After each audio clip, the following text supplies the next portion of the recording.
աշխարհում հայտնի է, որ բիբլիական դրախտը Հայաստանն է։ Ավելին ասեմ,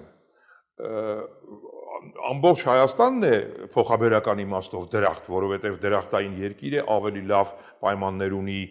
քան մնացած հարևան ուրեմն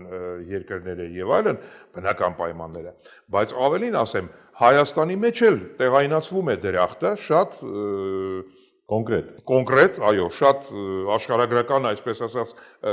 շրջանակների մեջ։ Մեր համարյա լեռնաշխարհի մեջտեղը գոյություն ունի բյուրակնի սարավանդակ ենք ասում, որը թուրքերը թարգմանաբար բյունգյոլ են ասում։ Բյուրակն բինգյոլ։ Բյուրակնի սարահարթից են սկիզբ դառնում թե Եփրատը, թե Արաքսը, թե Ճորոխը